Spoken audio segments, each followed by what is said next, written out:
So this samadhi, which has just been given, is the best to be practiced on account of its power of suppressing the samskaras. The samskara which will be raised by this sort of concentration will be so powerful that it will hinder the action of the others and hold them in check. Verse 51.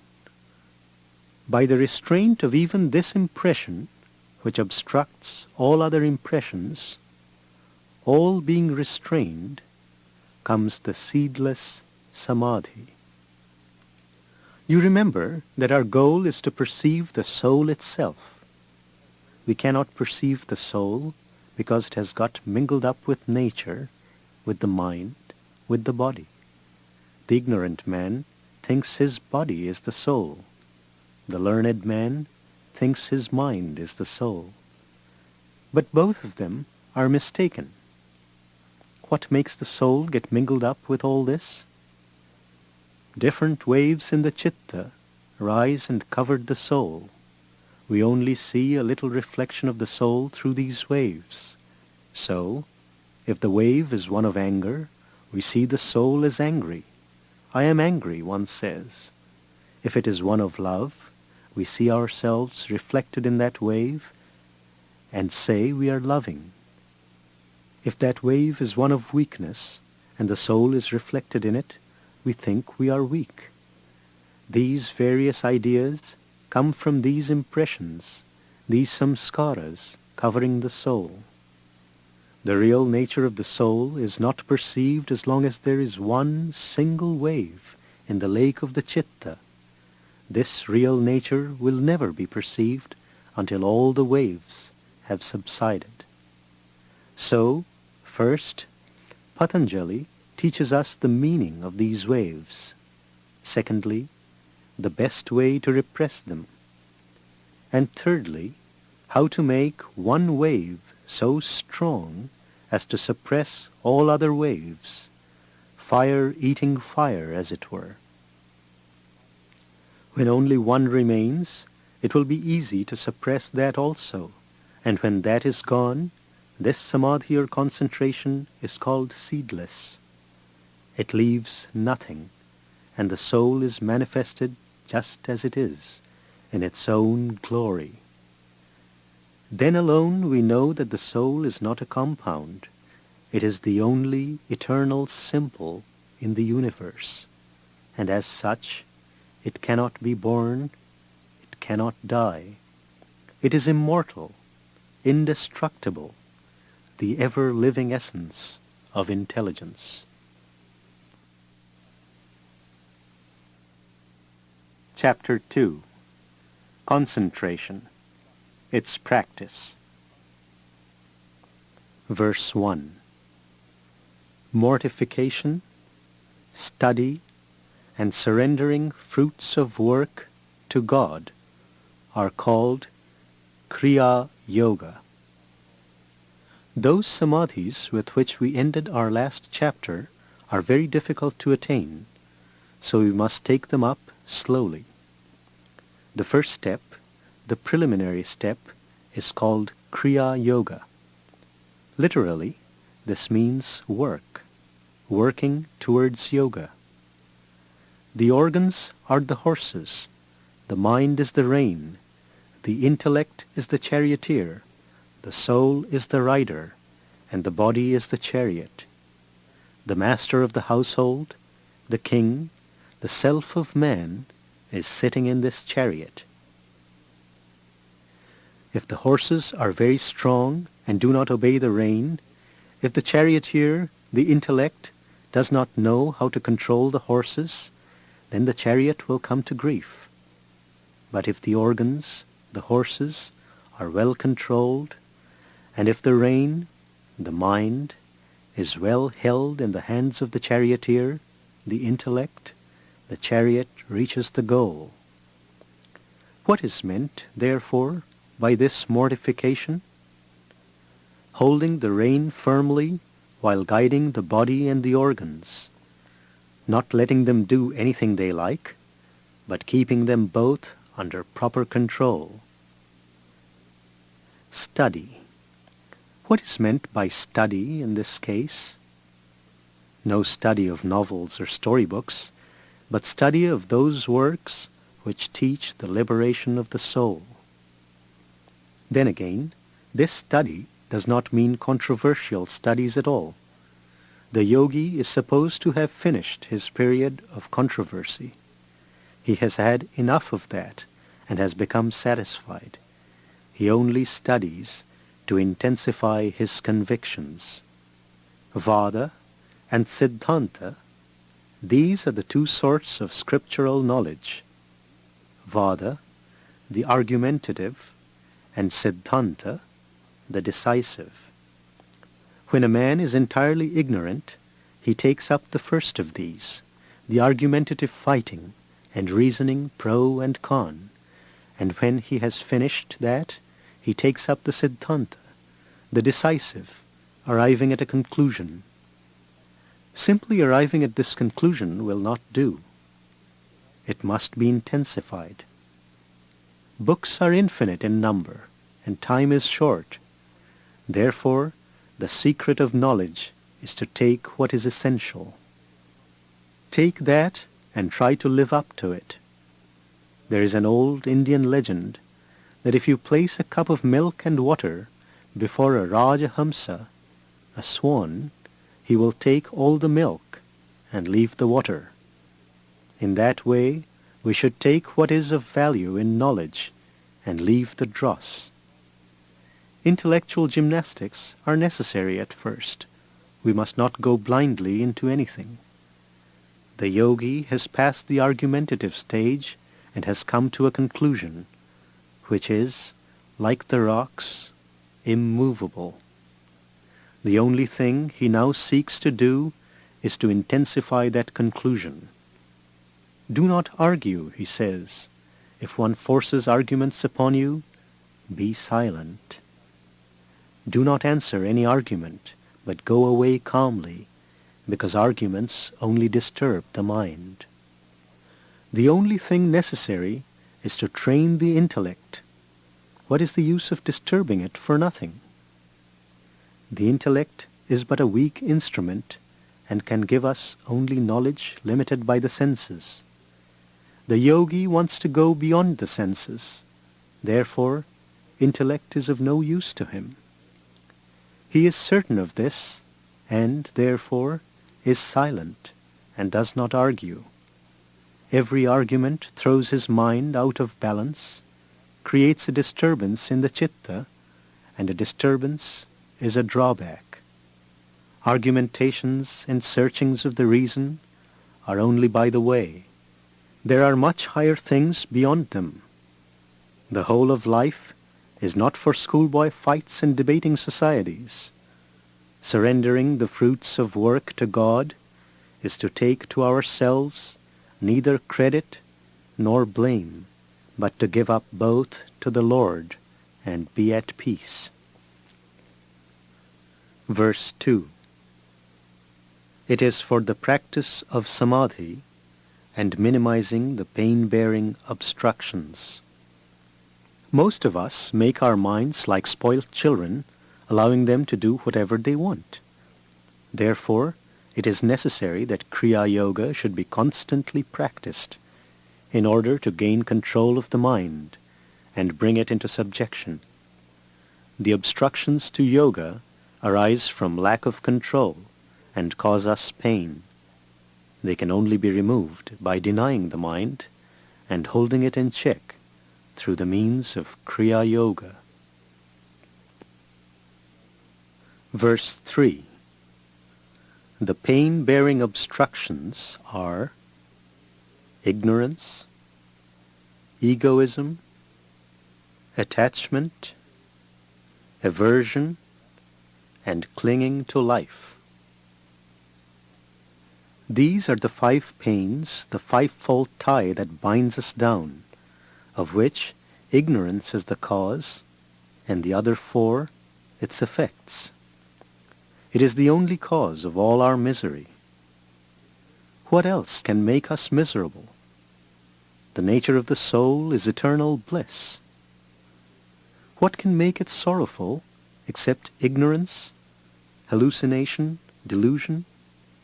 All pain of the soul is simply delusion. Verse 4. Ignorance is the productive field of all these that follow, whether they are dormant, attenuated, overpowered, or expanded. Ignorance is the cause of egoism, attachment, aversion, and clinging to life. These impressions exist in different states. They're sometimes dormant. You often hear the expression, innocent as a baby. Yet in the baby may be the state of a demon or of a god, which will come out by degrees.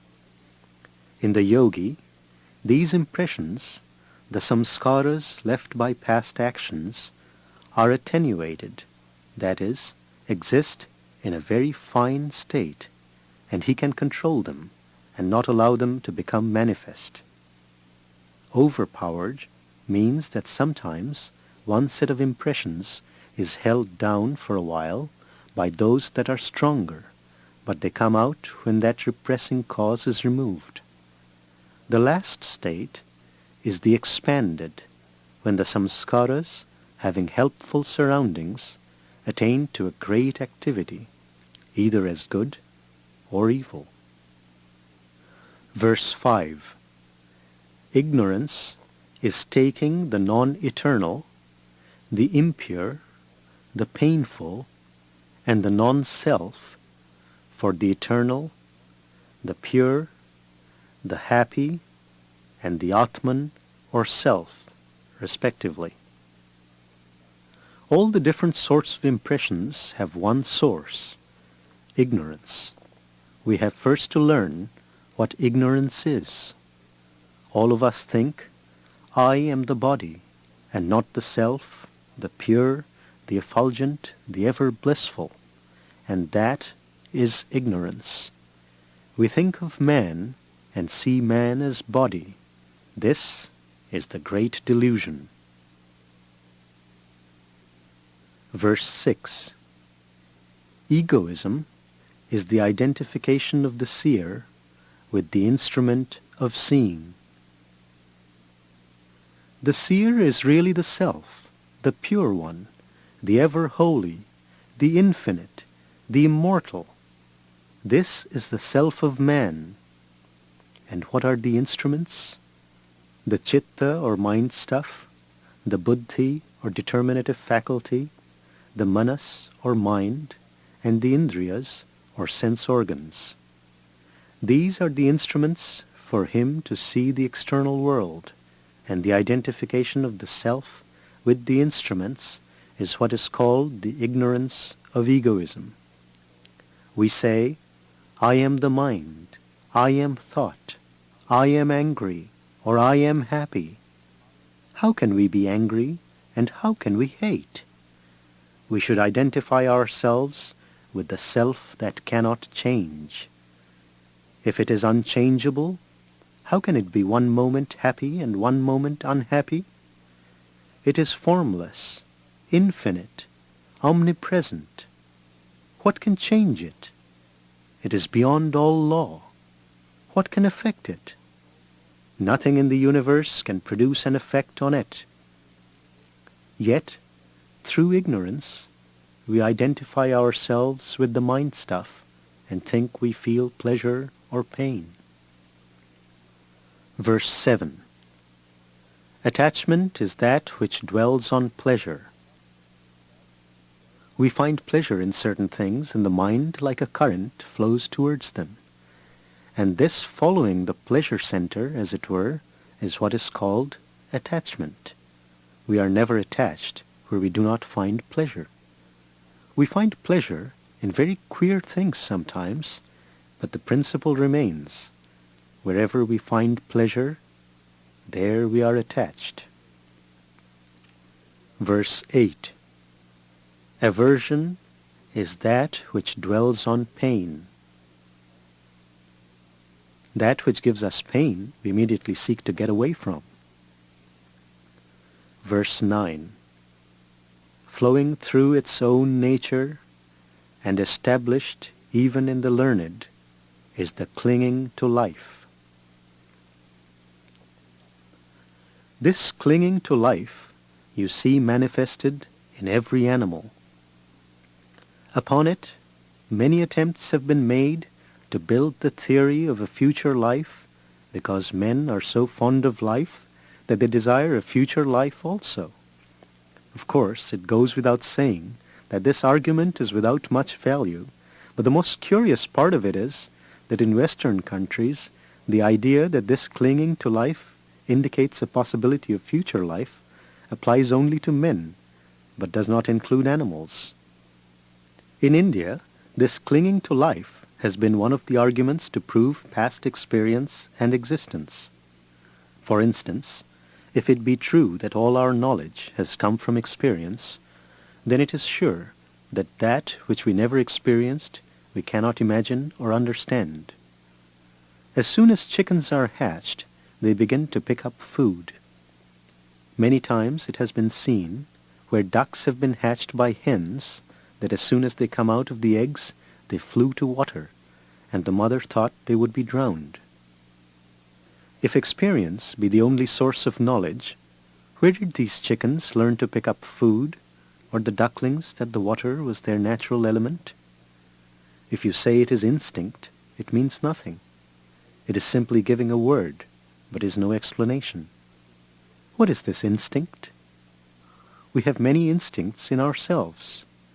For instance, most of you ladies play the piano, and remember when you first learned how carefully you had to put your fingers on the black and the white keys, one after the other, but now, after long years of practice, you can talk with your friends while your fingers play mechanically.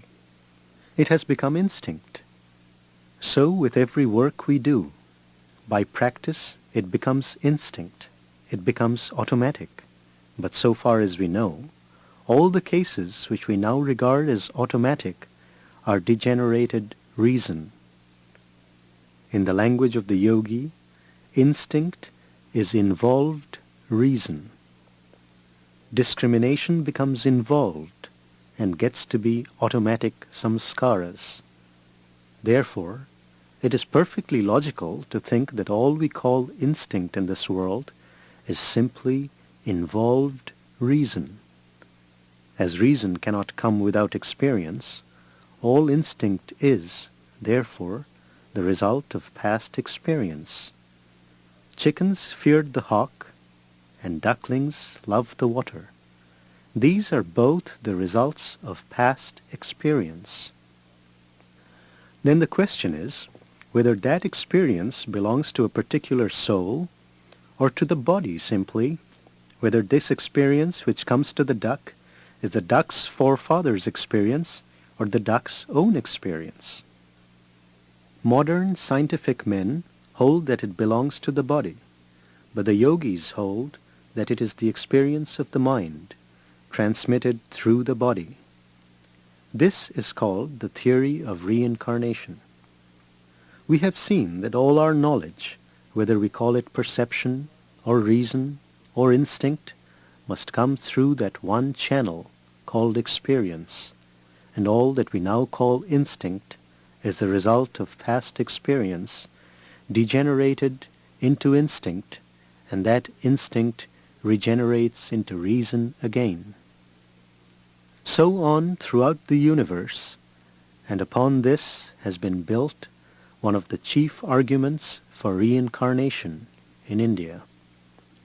The recurring experiences of various spheres in course of time produce this clinging to life. That is why the child is instinctively afraid, because the past experience of pain is there in it. Even in the most learned men who know that this body will go and who say, "Never mind, we've had hundreds of bodies, the soul cannot die." Even in them, with all their intellectual convictions, we still find this clinging on to life. Why is this clinging to life? We have seen that it has become instinctive. In the psychological language of the yogis, it has become a samskara. The samskaras, fine and hidden, are sleeping in the chitta. All this past experience of death, all that which we call instinct, is experience become subconscious. It lives in the chitta and is not inactive, but is working underneath. The chitta vrittis, the mind waves, which are gross, we can appreciate and feel. They can be more easily controlled. But what about the finer instincts? How can they be controlled? When I am angry, my whole mind becomes a huge wave of anger. I feel it, see it, handle it, can easily manipulate it, can fight with it, but I shall not succeed perfectly in the fight until I can get down below to its causes. A man says something very harsh to me, and I begin to feel that I am getting heated. And he goes on till I am perfectly angry and forget myself, identify myself with anger. When he first began to abuse me, I thought, I am going to be angry. Anger was one thing, and I was another. But when I became angry, I was anger. These feelings have to be controlled in the germ, the root, in their fine forms, before even we have become conscious that they are acting on us. With the vast majority of mankind, the fine states of these passions are not even known, the states in which they emerge from subconsciousness. When a bubble is rising from the bottom of the lake, we do not see it, nor even when it is nearly come to the surface. It is only when it bursts and makes a ripple that we know it is there. We shall only be successful in grappling with the waves when we can get hold of them in their fine causes, and until you can get hold of them and subdue them before they become gross, there is no hope of conquering any passion perfectly. To control our passions, we have to control them at their very roots. Then alone shall we be able to burn out their very seeds. As fried seeds thrown into the ground will never come up, so these passions will never arise. Verse 10. The fine samskaras are to be conquered by resolving them into their causal state. Samskaras are the subtle impressions that manifest themselves into gross forms later on. How are these fine samskaras to be controlled? By resolving the effect into its cause. When the chitta, which is an effect, is resolved into its cause, asmita or egoism, then only the fine impressions die along with it. Meditation cannot destroy these. Verse 11. By meditation, their gross modifications are to be rejected. Meditation is one of the great means of controlling the rising of these waves. By meditation, you can make the mind subdue these waves, and if you go on practicing meditation for days and months and years, until it has become a habit, until it will come in spite of yourself, anger and hatred will be controlled and checked. Verse 12. The receptacle of works has its root in these pain-bearing obstructions, and their experience is in this visible life, or in the unseen life. By the receptacle of works is meant the sum total of samskaras, or impressions. Whatever work we do, the mind is thrown into a wave, and after the work is finished, we think the wave is gone. No, it has only become fine, but it is still there. When we try to remember the work, it comes up again and becomes a wave. So it was there. If not, there would not have been memory. Thus, every action, every thought, good or bad, just goes down and becomes fine, and is there stored up. Both happy and unhappy thoughts are called pain-bearing obstructions because according to the yogis, they, in the long run, bring pain. All happiness which comes from the senses will eventually bring pain. All enjoyment will make us thirst for more, and that brings pain as its result. There is no limit to man's desires.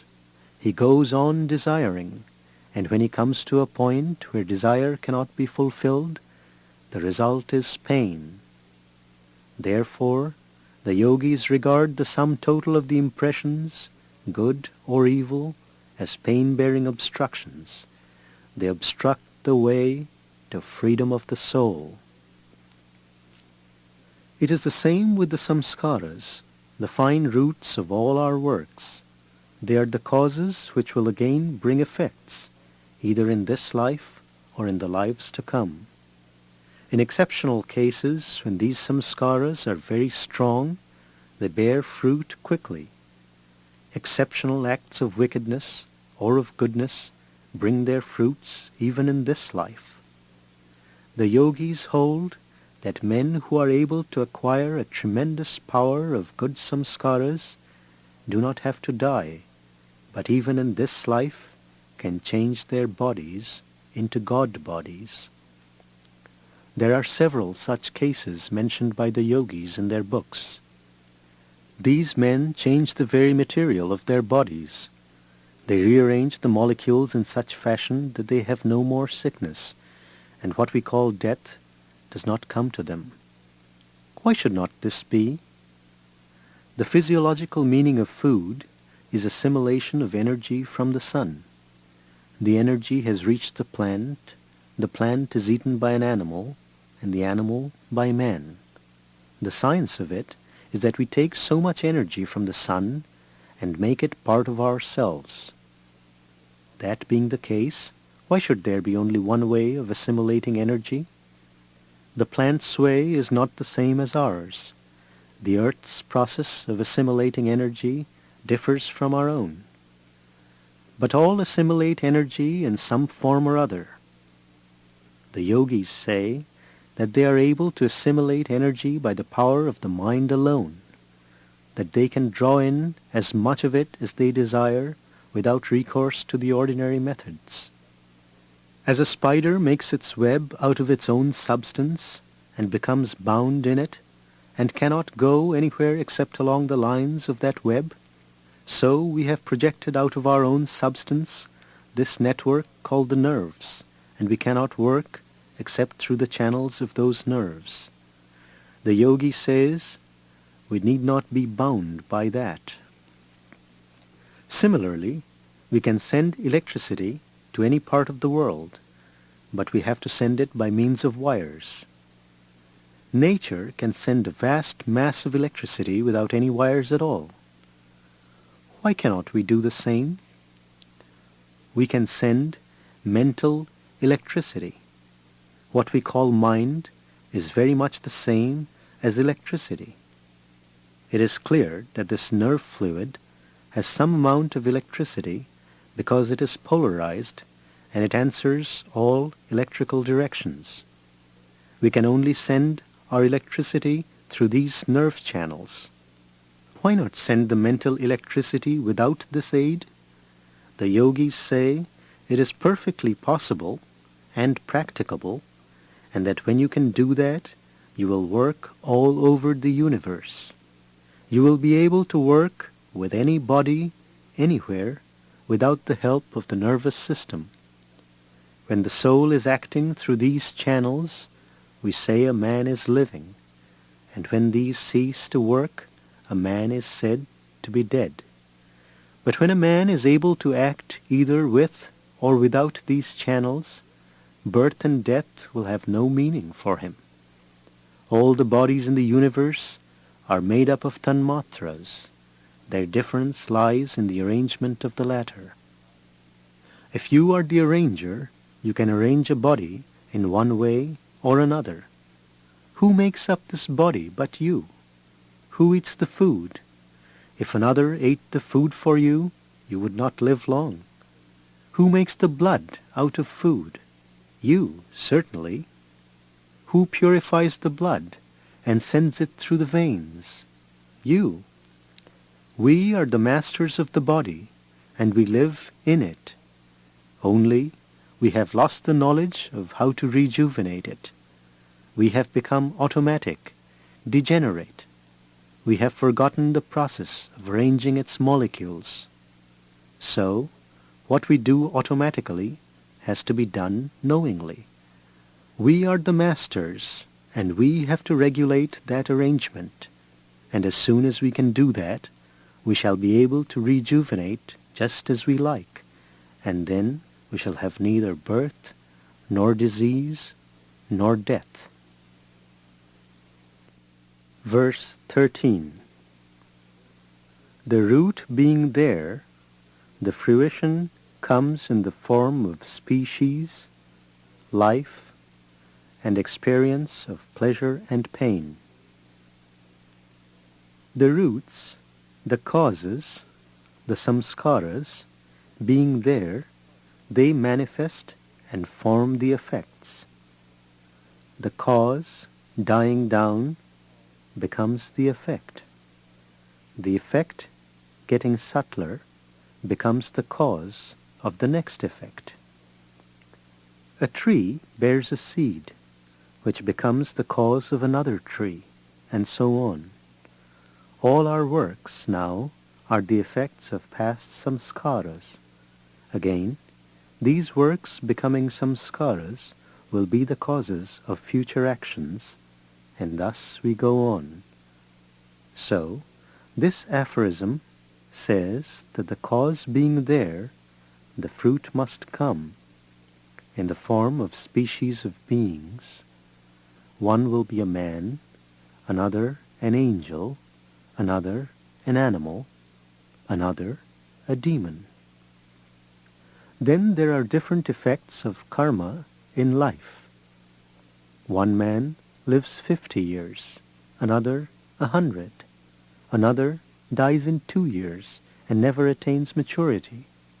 All these differences in life are regulated by past karma. One man is born, as it were, for pleasure. If he buries himself in a forest, pleasure will follow him there. Another man, wherever he goes, is followed by pain. Everything becomes painful for him. It is the result of their own past. According to the philosophy of the yogis, all virtuous actions bring pleasure, and all vicious actions bring pain. Any man who does wicked deeds is sure to reap their fruit in the form of pain. Verse 14. They bear fruit as pleasure or pain, caused by virtue or vice. Verse 15. To the discriminating, all is painful on account of everything bringing pain, either as consequence, or as anticipation of loss of happiness, or as fresh craving arising from impressions of happiness, and also as counteraction of qualities. The yogis say that the man who has discriminating powers, the man of good sense, sees through all that are called pleasure and pain, and knows that they come to all, and that one follows and melts into the other. He sees that men follow a dream all their lives, and never succeed in fulfilling their desires. The great king Yudhishthira once said that the most wonderful thing in life is that every moment we see people dying around us, and yet we think we shall never die. Surrounded by fools on every side, We think we are the only exceptions, the only learned men. Surrounded by all sorts of experiences of fickleness, we think our love is the only lasting love. How can that be? Even love is selfish, and the yogi says that in the end we shall find that even the love of husbands and wives and children and friends slowly decays. Decadence seizes everything in this life. It is only when everything, even love, fails, that with a flash man finds out how vain, how dreamlike is this world. Then he catches a glimpse of vairagya, renunciation, catches a glimpse of the beyond.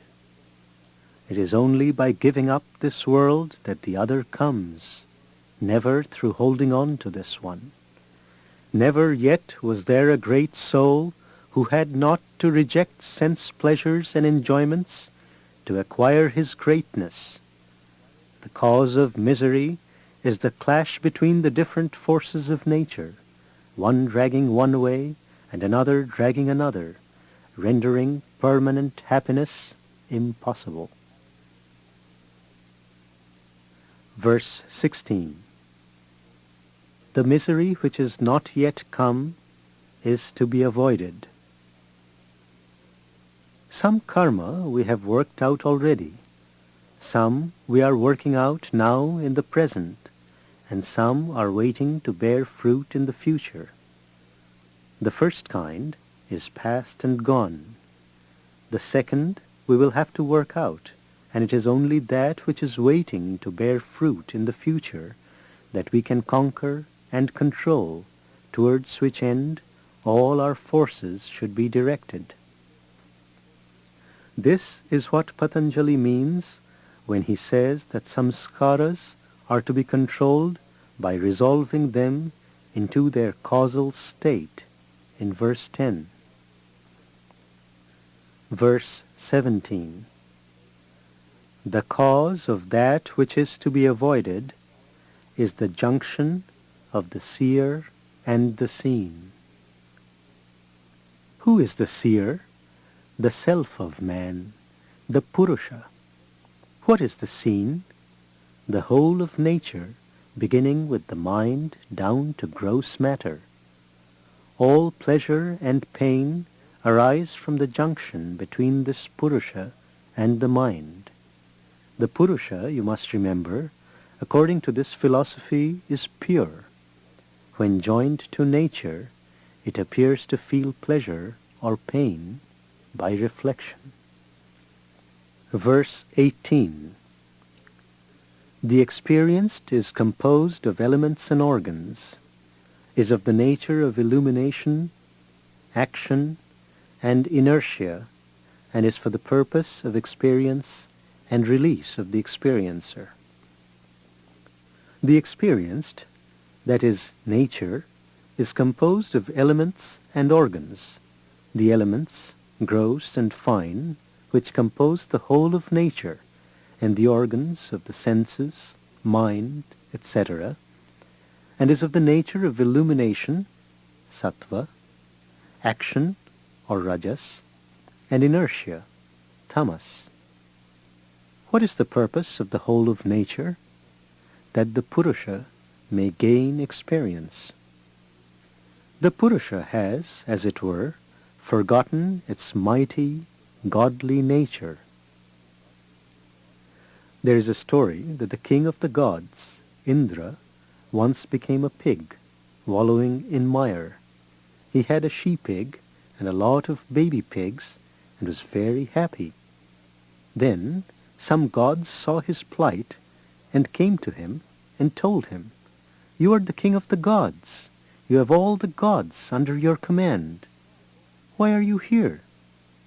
But Indra said, "Never mind, I am all right here. I do not care for heaven while I have this sow and these little pigs." The poor gods were at their wits' end. After a time, they decided to slay all the pigs one after another. When all were dead, Indra began to weep and mourn. Then the gods ripped his pig body open, and he came out of it, and began to laugh when he realized what a hideous dream he had had.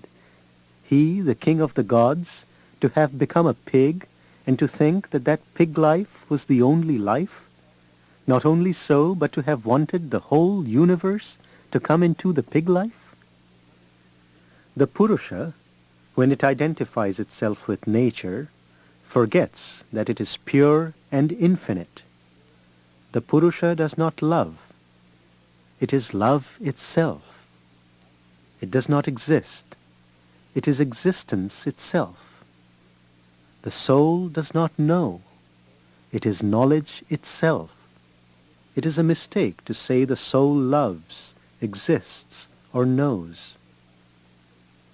Love, existence, and knowledge are not the qualities of the Purusha, but its essence. When they get reflected upon something, you may call them the qualities of that something.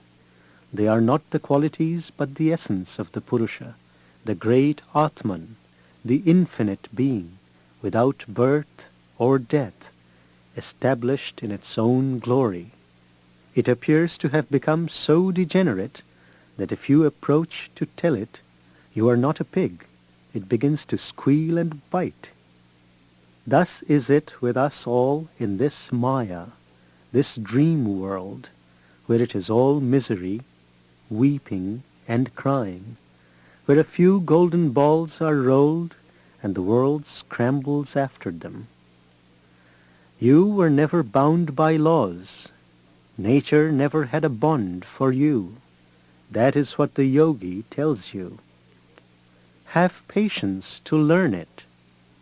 And the yogi shows how by junction with nature and identifying itself with the mind and the world, the Purusha thinks itself miserable. Then the yogi goes on to show you that the way out is through experience. You have to get all this experience, but finish it quickly. We have placed ourselves in this net and will have to get out. We have got ourselves caught in the trap and we will have to work out our freedom.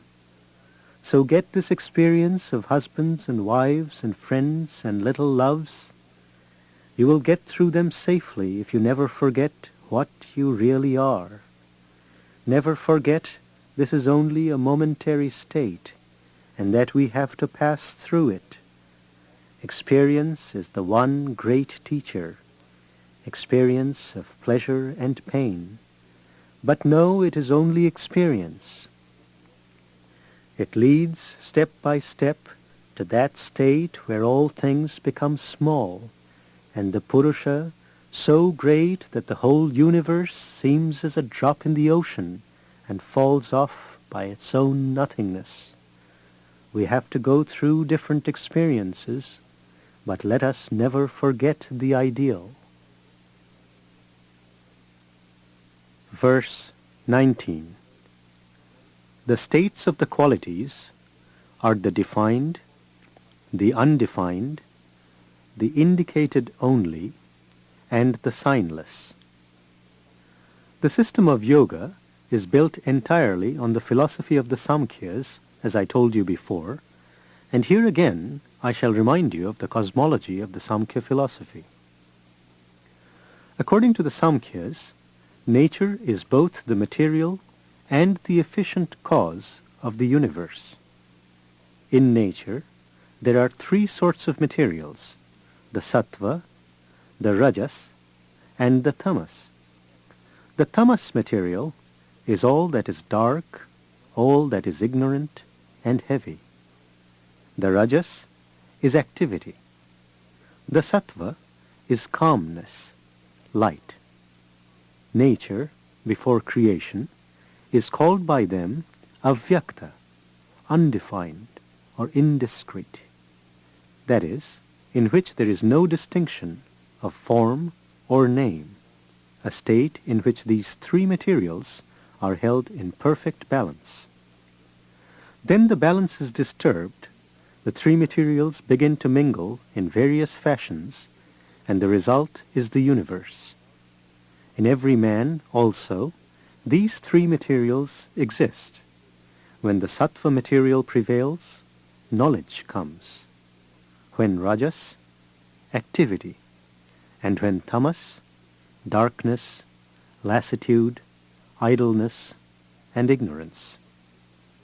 According to the Samkhya theory, the highest manifestation of nature, consisting of the three materials, is what they call Mahat, or intelligence, universal intelligence, of which each human intellect is a part.